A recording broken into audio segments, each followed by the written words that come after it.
Okay, I've been using the Z Fold 5 for the past 1 year, and if you go back in history, Z Fold was the first foldable launched by Samsung in 2019. Then year on year Fold 2 came, Fold 3 came, but in India since 2023, the foldable phone space is getting hot with launches. Like we have tried folding phones from OnePlus to Vivo to even Tecno. So we all can confidently say that in 2024, every company from Google to Tecno can make the folding phone hardware. Good or bad? That's a different question. But I feel, and you guys would agree with me, that the folding phone becomes different from normal smartphones because of the software.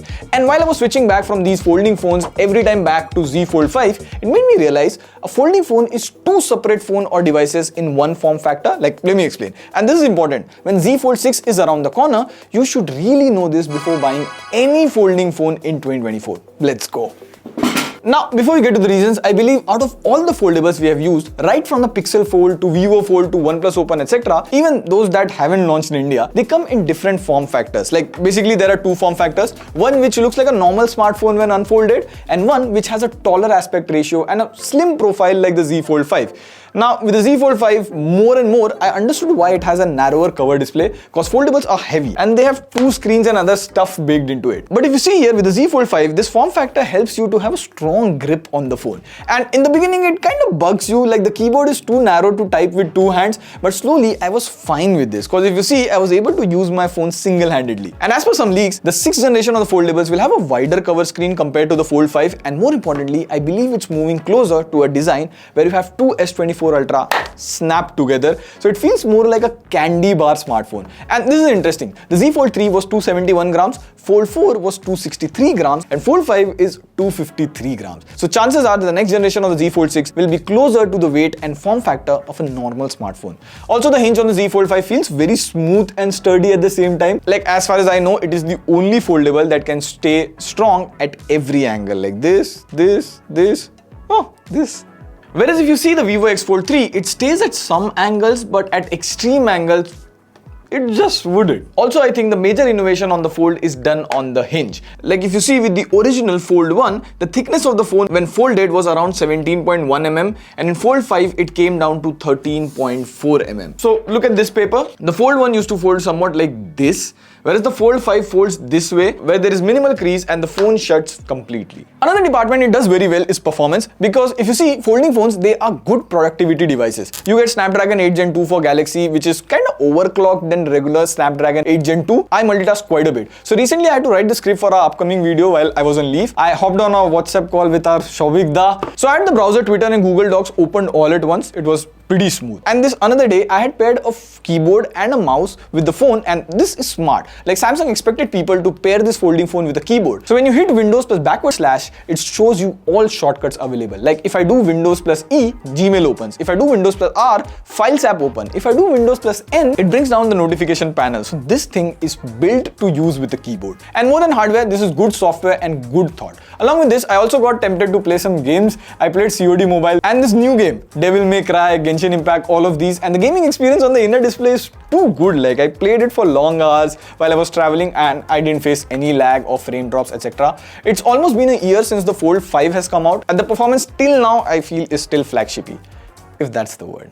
As I said in the beginning, in 2024, I feel every smartphone company that makes foldable gets the hardware kind of right, but the software is the key area, especially for foldables. But the Z Fold 5 stands out from other folding phone and normal smartphone as well, because see here, side by side with the OnePlus Open, if I bring WhatsApp on the home screen of the cover display, and now if I open the inner display, you can see WhatsApp on the home screen on the inner screen as well. Whereas on the Fold, WhatsApp is not present on the inner display. It treats both the display as different phones. And this is how I use it. On the cover display, I have a set of apps I mostly use in office, like Slack for communication, Twitter, YouTube, etc., Zomato for ordering lunch, and UPI app for payments. But when I reach home and just want to chill, I'll open the inner display and see it has different set of apps like Netflix, Prime Video, Instagram, Jio Cinema. I really like how Samsung thinks about this and this as two different phones but in one form factor. And it even gets better. If you set up an automation in modes and routines, like in my case, this is the favorite. When I unfold the screen, Dolby Atmos turns on, volume of my TWS goes to 75% and silent profile turns on, so that I can watch my series and movies without getting any phone calls or messages. And you can get super creative with these modes and routines. Let us know if you have some banger modes and routine settings in the comment section below to help Team TechWiser peeps become wiser with these automation tips. Also, the other day, I forgot to bring my laptop to the office and all this systems in the office were occupied, but a monitor was lying around. So I just plugged the Fold with an HDMI adapter, with an HDMI cable, and paired my wireless mouse and keyboard with the Fold, and I was easily able to write and review my scripts, do research for some topics, and even watch YouTube videos. But this is pretty normal with any folding phone. But what changed the game now is the Galaxy AI that is baked into One UI 6.1. Like, let me show you.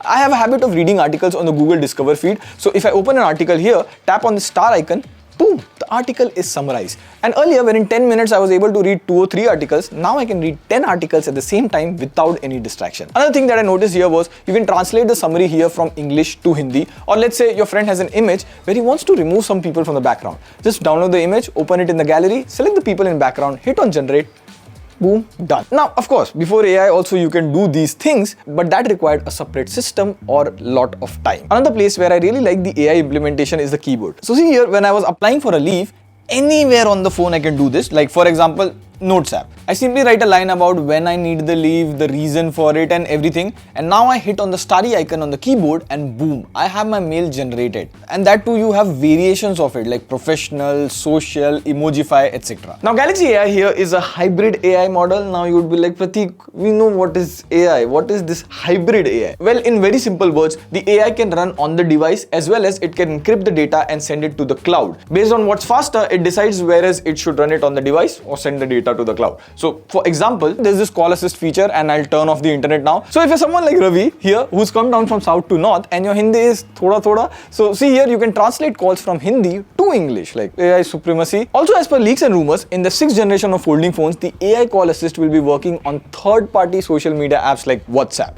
Like you can translate calls from English to Hindi or any of the 13 language it supports. And at times when you tweet or write an email, it's like there's always a friend beside you who can proofread and correct what you wrote. So the above two AI tasks are happening locally on the device. Now with the Z Fold 6, it's rumors as of now. Like Fold 5 in comparison to Fold 4 had a very slim S Pen which could just sit flush inside the case. So the whole point of this video here is, if you're looking to buy a folding phone, I would say give more weightage to software and overall experience rather than hardware. And to top it off, here's what I expect from the next generation of Fold and Flip. The Z Fold 6 is going to launch on 10th July. The leaks and rumors suggest that the Fold 6 overall is gonna be much more thinner in size, plus the cover display's aspect ratio would be almost like the S24 Ultra. And another interesting thing to see would be what AI features does the Z Fold 6 come with. And about the folding phone competition, I believe brands like Oppo, Vivo and OnePlus have started making folding phones in 2021, and later on, as I said earlier, any smartphone brand can now make the hardware right in a foldable. But where they are behind is the software, and I think it will take them 1 to 2 years to get there. Let us know what are your thoughts on this video. On that note, this is Pratik signing off. See you pretty soon. Pew, pew, pew.